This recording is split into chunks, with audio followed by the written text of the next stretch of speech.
សួស្តីអ្នកទាំងអស់គ្នាខ្ញុំលូស៊ីត្រឡប់មកជួបគ្នាម្ដងទៀតជាមួយនឹងវីដេអូថ្មីខាងចេញវីដេអូយូរមែនតើឆ្នាំនេះខ្ញុំរវល់រៀនច្រើនដែរដោយសារតែឆ្នាំប្រឡងឌីប្លូមផងឆ្នាំនេះដែរទទួលបានបទពិសោធន៍ថ្មីច្រើនមែនតើតែយ៉ាងណាពេលនេះយើងត្រឡប់មកជួបគ្នាម្ដងទៀតហើយថ្ងៃនេះគឺខ្ញុំលេងហ្គេម Minecraft ដែលវាស្តៀងនឹង Minecraft ដែរតែវាអត់ដូចទេខ្ញុំគ្រាន់តែលេងសង់ផ្ទះធម្មតាដាក់ mode creative ដើម្បីយើងស្រួលសង់ផ្ទះយើងមិនបាច់ហត់រអីវ៉ាន់យកមកសង់អីចឹងណាហើយខ្ញុំឃើញថាហ្គេមហ្នឹងឥឡូវអាប់ដេតលយមែនតើមានកន្លែងអីថ្មីច្រើនចឹងកុំឲ្យចាំយូរយើងចូលទៅលេងតែម្ដងទៅហើយនៅពេលដែលខ្ញុំចូលលេងនឹងទៀតសោតលេងនឹងកន្លះម៉ោងដល់ពេលថតជាប់តែពាក់កណ្ដាលខាងក្រោយខាងមុខបាត់អត់ដឹងវាកាត់អីប្រហែលមកពីពេញ memory ផងអីផងរៀងស្ដាយដែរប៉ុន្តែអត់អីទេអ្នកទាំងអស់គ្នាអាចមើលបានពីដំណើរនៃការសង់ផ្ទះបន្តរបស់ខ្ញុំហើយនៅចុងវីដេអូខ្ញុំក៏នឹងថតផ្ទះហ្នឹងឲ្យអ្នកទាំងអស់គ្នាមើលបន្ថែមទៀតសម្រាប់ខ្ញុំមិនគ្រាន់តែចង់សង់ផ្ទះតែប៉ុណ្ណឹងទេខ្ញុំចង់សង់លបងសង់កន្លែងអីផ្សេងទៀតដាក់នៅជិតផ្ទះហ្នឹងឲ្យមើលទៅវាកាន់តែស្អាតថែមទៀតមកដល់នេះខ្ញុំចាប់ផ្ដើមរក item បន្ថែមយកមកដាក់ decor ខាងលើហ្នឹងឲ្យវាមើលទៅឃើញស្អាតមើលទៅទំនងជាងមុនបន្ទាប់ពីដាក់ខាងហ្នឹងហើយខ្ញុំក៏បែរទៅដាក់ម្ខាងទៀតធ្វើម៉េចឲ្យវាមើលទៅឃើញស្អាតជាងមុនហើយមានអីក៏វាយចំឈើអញ្ចឹងក៏យើងដាក់វិញហើយក៏decorបន្ថែមទៀតបន្ទាប់ពីយើងធ្វើប៉ុណ្ណឹងហើយក៏យើងចេញហោះមើលជុំវិញផ្ទះបន្តិចសិនចង់ដឹងថាវាមើលទៅទំនងឬមួយក៏អត់មើលពីមុខហើយមើលពីក្រោយថែមទៀតតែខ្ញុំមើលទៅក៏វាមិនជាល្អអីប៉ុន្មានដែរតែក៏មិនអាក្រក់ដែរអញ្ចឹងក៏សម្រាប់ថាយើងធ្វើអីថែមទៀតអញ្ចឹងហើយ item មានថ្មីច្រើនមែនតើមានតែប្រគុណមានអីថ្មីឡើងទៅឡងដោយសារតែយកហើយអញ្ចឹងខ្ញុំក៏សម្រាប់ចិត្តដាក់ gradation ដល់ពេលព្រឹកឡើងក៏ខ្ញុំសម្រាប់ចិត្តយកអាដាមនេះយកទៅដាំមើលស្មានតែដាំទៅវាចេញដាំវាដុះធំយកហ្មងដល់ពេលដោយសារតែច្រឡំចឹងក៏ឲ្យវាចោលវិញបើវាចោលសិនទៅចាំពេលយើងធ្វើទេហើយចាំយើងគិតរឿងដាំឈើអីនឹងតាមក្រោយទៀតសម្រាប់ផ្ទះនេះខ្ញុំសង់ធំល្មមដែរគ្រាន់អាចនៅបានហើយដល់ពេលបើកមើល item ទៅក៏ឃើញវាំងននឃើញអីនេះតំណងក៏យកវាយកមកប្រើអញ្ចឹងខ្ញុំក៏យកវាមកដាក់កន្លែងទ្វារនេះឲ្យវាមើលទៅកាន់តែស្អាតជាងមុនទៀតខ្ញុំមិនដឹងមិនដែរតែវាដាក់ជាប់មួយទ្វារនឹងបានបន្ទាប់ពីដាក់អាវ៉ាន់ណនហ្នឹងហើយខ្ញុំក៏សេរីថែមចូលឡើងថែមទៀតហើយក៏ដាក់ស្អីគេនេះខ្ញុំអត់សូវស្គាល់ដែរតែអានោះវាដូចមិនដឹងវាយល់អត់ចេញទេតពីដាក់វាំងននហ្នឹងហើយខ្ញុំក៏រៀបរក item បន្ថែមទៀតតែក៏ចេញពាណិជ្ជកម្មចូលមកដល់ហ្គេមយើងវិញហើយខ្ញុំក៏យកវាំងននហ្នឹងយកទៅបោះចោលទៅដោយសារតែអត់ទាន់ត្រូវការវាទៀតទេបើយើងត្រូវការក៏យើងអាចបើករក item នឹងបានថែមទៀតខ្ញុំក៏រកមើល item បន្ថែមទៀតហើយក៏ឃើញមានកុំព្យូទ័រមានអីក្នុងនឹងឡើងទំនងតែម្ដងតែអាហ្នឹងចាំយើង decor វានៅក្នុងផ្ទះយើងតាមក្រោយឥឡូវក៏ខ្ញុំរកតុករកអីយកមកដាក់បន្ថែមទៀតនៅក្នុងផ្ទះហ្នឹងឲ្យមើលទៅវាមិនស្លាស់ពេកតែដល់ពេលឲ្យខ្ញុំក៏នឹកឃើញថាយកតនបានក្រៅក្រោឲ្យវាស្អាតដែរដល់ពេលចឹងទៅខ្ញុំក៏ជំរះដីនឹងចេញដើម្បីបានក្រៅអត់ក្រៅអីឲ្យវាមើលទៅស្អាតជាងមុនបាននិយាយពីការធ្វើវីដេអូនេះវិញខ្ញុំ Store តផ្លេចបាត់ទៅហើយថាខ្ញុំធ្លាប់ធ្វើវីដេអូ Minecraft ធ្វើអីពីមុនតតែបានមើលវីដេអូចាស់ៗទៅបាននឹកឃើញមកវិញហើយក៏ខ្ញុំចាប់ផ្ដើមធ្វើឡើងវិញធ្វើវីដេអូអីឡើងវិញចឹងទៅហើយដោយសារណាមួយពេលខ្ញុំប្រឡងហើយក៏មានពេលទនេច្រើនអត់មានការសិក្សាអីថែមទៀតទេមានពេលទនេចឹងក៏ខ្ញុំយកមកធ្វើវីដេអូដើម្បីសប្បាយផងហើយណាមួយក៏មិនចង់ឲ្យ channel របស់ខ្ញុំស្ងាត់វីដេអូអត់ចេញវីដេអូអីសោះដែរតែនៅក្នុងជីវិតពិតយើងមានការរវល់រៀងខ្លួនសម្រាប់ខ្ញុំក៏ចូលចិត្តលេងហ្គេមយកវាជាការកម្សាន្តនៅពេលណាដែលខ្ញុំអបសុខពេលណាដែលត្រូវការចង់សប្បាយក៏លេងមកមើលនៅក្នុងហ្គេមយើងវិញខ្ញុំបានដាក់តុបន្ថែមនៅក្នុងផ្ទះដាក់កៅអីបន្ថែមទៀតហើយខ្ញុំក៏សាកដាក់នេះនៅលើតុហ្នឹងហើយក៏រកដូចចេះយកមកបញ្ឆេះវាតែមកទៅវាមិនសូវតំណងដែរដល់ពេលដាក់នៅខាងលើទៅឃើញវាតំណងជាងខ្ញុំក៏វាយវាចោលហើយយើងដាក់វានៅខាងលើវិញហើយនៅពេលដែលយើងដាក់អាហ្នឹងហើយយើងយកនោះយកទៅអត់វាទៅបានវាភ្លឺតោះពីឃើញថាអាហ្នឹងដាក់នៅឡែងជ្រុង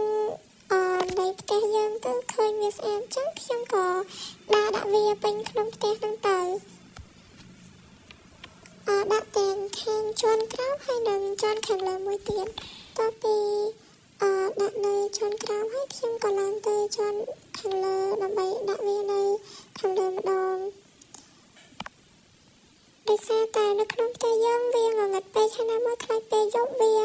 កើតស៊ូមប៊ីកើតអីក្នុងហ្នឹងបន្ទាប់ពីដាក់អានោះមកភ្លើក្នុងផ្ទះហើយខ្ញុំក៏មើលក្នុងផ្ទះហ្នឹងទៅវិញទៅមកកំពុងតែគិតថាគួរតែដេកូអីបន្ថែមទៀតឲ្យមើលទៅវាមិនស្លាស់ពេកហើយខ្ញុំក៏ដាក់តុពី3នៅកន្លែងនេះបន្ថែមហើយក៏ដាក់កៅអីបន្ថែមមួយទៀតហើយខ្ញុំក៏រកអីមកដេកូខាងលើតុនឹងបន្ថែមទៀតកុំឲ្យវាមើលទៅស្លាស់ហើយខ្ញុំក៏ឃើញមានបាច់ផ្កាមានអីនេះខ្ញុំក៏យកវាមកសាក់លបងមើលរកបានអីធំថ្មីហើយខ្ញុំក៏យកអីធំចាក់ដាក់ខាងលើវិញហើយក៏ដាក់អីធំថ្មីមកខាងក្រោមដើម្បីយើងស្រួលប្រើប្រាស់វាហើយខ្ញុំក៏សាក់លបងប្រើធូផ្កាទូចនោះដាក់ផ្កាបានដែលមានតែមួយរៀងប្រវែងទេដែលខ្ញុំអាចដាក់បានតទៅពីដេកូលើតុចុះឡើងយើងក៏បានរូបរាងប៉ុណ្នេះឯងមាននៅលើតុមានផ្កាមានតែថយផ្កានឹងឯងរួចមកខ្ញុំក៏មើលក្នុងខ្លួនចំណងមានអីខ្លះខ្ញុំឃើញថាអានេះវាដូចជាដបកញ្ចក់ថ្នេរដែលវាមានដាក់អំប៉ុនបាយក្នុងហ្នឹងហើយខ្ញុំក៏រកមើលតុដើម្បីស្រួលក្នុងការដាក់អានឹងពីលើវាមើលទៅឃើញស្អាតជាងមុនទៀតបន្ទាប់ពីយើងដាក់ហើយយើងបានរូបរាងប៉ុណ្ណេះមានអីតែទទួលយកបានដែរហើយខ្ញុំក៏យកអាស្មៅយកអីហ្នឹងយកទៅបោះចោលសិនទៅដាក់មកស្រេបន្ថែមទៀតបន្តពីនោះខ្ញុំក៏បានមកមើលបន្ទប់នៅខាងចុងនៅជាន់ក្រោមនេះវិញដើម្បី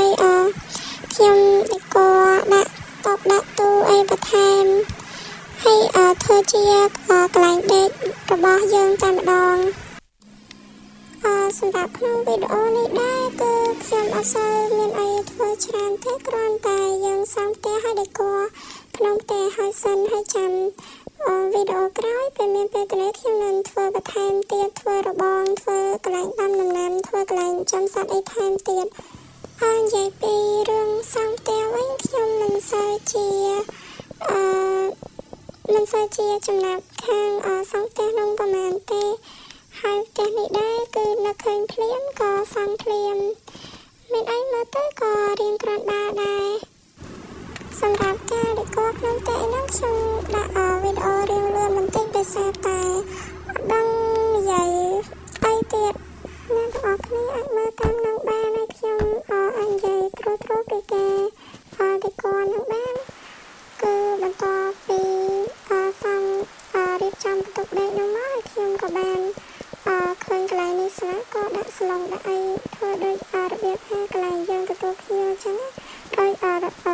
ថាបន្ទប់ទទួលភ្ញៀវ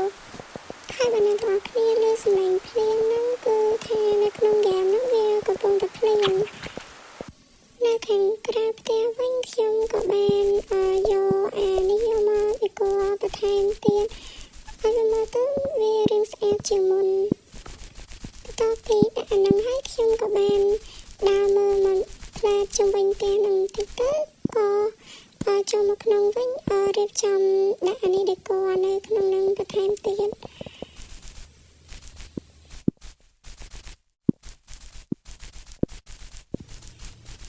បន្ទាប់ពីដាក់ផ្កាហ្នឹងនៅជ្រុងផ្ទះហ្នឹងហើយខ្ញុំក៏បានចូលមកក្នុងផ្ទះហើយឃើញកន្លែងក្រោមច្រានេះវាស្លាស់អញ្ចឹងក៏ដាក់ហុកដាក់អីបន្ថែមទៀតយើងទុកដាក់របស់នៅក្នុងហ្នឹងហើយឃើញកន្លែងនេះវារៀងត្នេដែរខ្ញុំក៏ដាក់តុមួយដាក់កត្រកផ្កាមួយកន្លែងហ្នឹងហើយខ្ញុំក៏បានដើរមើលក្នុងផ្ទះហ្នឹងបន្តិចដែរបន្ទាប់ពីធ្វើអាហ្នឹងរួចហើយខ្ញុំក៏ហោះមើលផ្ទះបន្តិចចង់ដឹងថាគួរតែធ្វើយ៉ាងណាបន្តទៀតហើយខ្ញុំក៏ចេញមកមុខផ្ទះហើយក៏ដាក់ឲ្យឃើញតួអង្គយើងលេងក្នុងហ្នឹងតែម្ដងបន្ទាប់ពីហ្នឹងខ្ញុំក៏បានធ្វើដំបូលផ្ទះបន្ថែមទៀតឲ្យវាមើលទៅ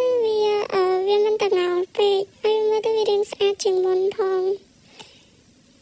ហើយកន្លែងនេះខ្ញុំក៏បានបរិកន្លែងនឹងបន្ថែមទៀតដោយវាយអាឈើនឹងចេញហើយយើងដាក់ក្រដាក់អីបន្ថែមឲ្យជាប់គ្នាតែម្ដងអ្នកទាំងអស់គ្នាឲ្យមើលពីការសាងសង់របស់ខ្ញុំណាដោយសារតែខ្ញុំមិនដឹងថាគួរនិយាយអ្វីទៀតទេ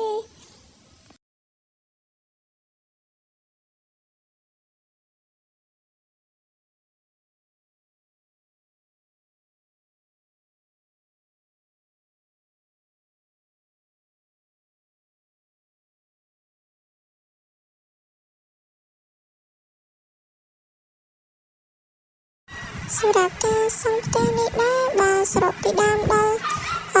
ត្រង់កន្លែងដែលខ្ញុំឈប់លេងអត់ទាន់បានសង់អីថែមទៀតហ្នឹងប្រហែលជា1ម៉ោងកន្លះអីដែរតែយ៉ាងណាការចលនាក៏វានៅសល់ប្រហែលជា15នាទីប៉ុណ្ណឹងសម្រាប់ប្លុកពាក់កណ្ដាលនេះខ្ញុំដាក់បានតែកន្លែងណាដែលវាមានប្លុកពីក្រោមនឹងទេបើដាក់អត់មានប្លុកពីក្រោមវិញយើងដាក់វារៀបវាអត់ដូច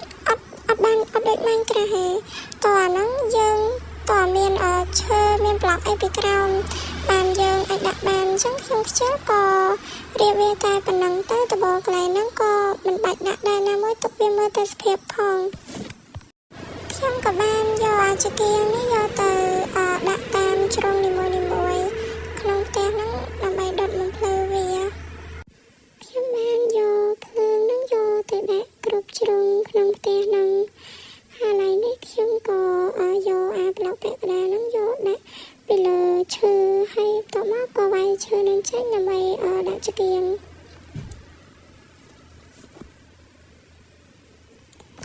ហើយខ្ញុំក៏បានដើរមើលបន្តិចទៀតបន្ទាប់ពីហ្នឹងខ្ញុំក៏បានដេកូកន្លែងជ្រុងគៀននៅជាន់ទី2ហ្នឹងបន្ថែមទៀតដាក់តុដាក់អីយើងអាចអង្គុយមើលទេសភាពបានអញ្ចឹងណាហើយខ្ញុំក៏បានដាក់តុហើយដាក់កៅអីនៅកន្លែងហ្នឹងមួយតុខ្ញុំសម្រាប់អង្គុយមើលអញ្ចឹងវីដេអូយើងមានតែប៉ុណ្្នឹងទេ